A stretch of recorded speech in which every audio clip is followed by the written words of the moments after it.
Merci Monsieur le Président, Madame la Ministre, Monsieur le Vice-président, Monsieur le rapporteur. Je tiens à commencer mon propos par des remerciements.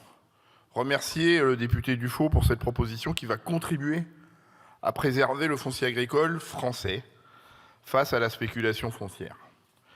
Merci de proposer une réponse à ce problème qui se pose également sur ma circonscription, en Charente-Maritime, pour les mêmes raisons d'attractivité touristique, comme sur la façade atlantique et les zones littorales où d'autres activités que l'agriculture sont concernées par cette problématique foncière.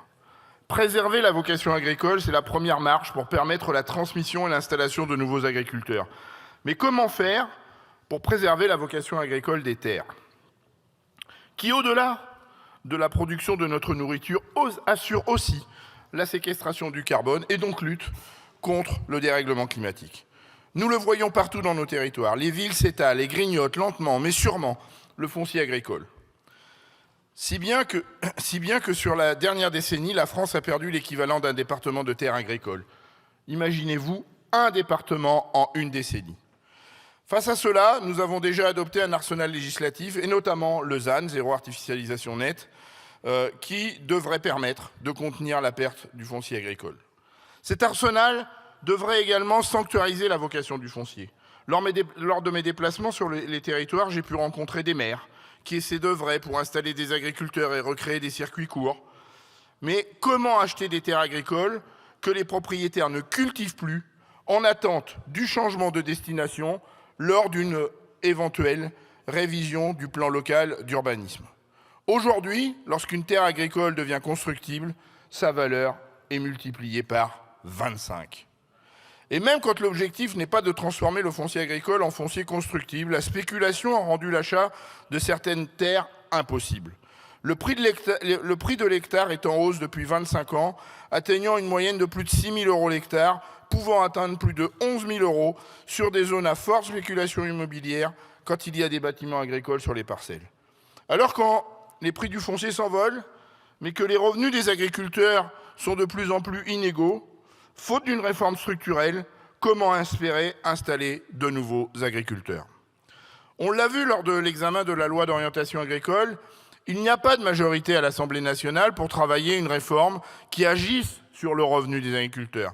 Il nous reste donc un levier à actionner qui semble ici plus consensuel, et je m'en réjouis, c'est celui de l'accessibilité des terres agricoles.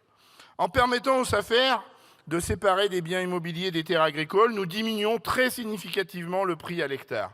Nous permettons ainsi aux SAFER de pouvoir exécuter leur mission et de préempter des terres pour en conserver la vocation agricole et ainsi, je l'espère, favoriser l'installation de nouveaux agriculteurs.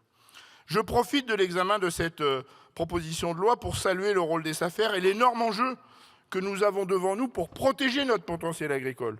En France, il y a environ 70% des transactions de foncier agricole qui échappent au marché accessible des SAFER.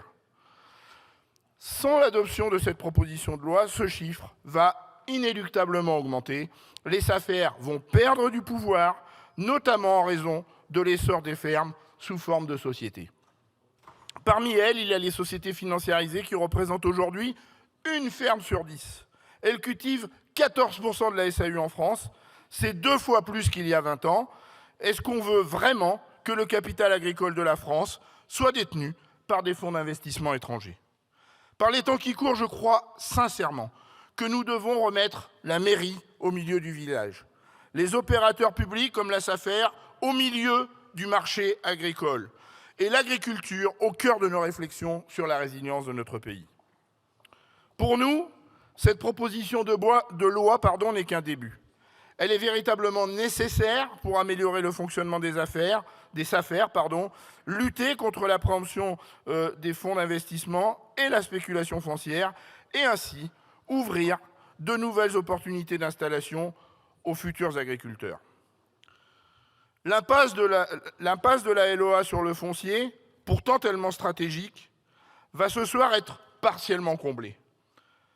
Donc à suivre, et nous avons besoin, je pense, désormais d'une grande loi foncière pour avancer sur cette question et du transfert du foncier et de l'installation des futurs agriculteurs. Je vous remercie de votre attention. Je vous remercie.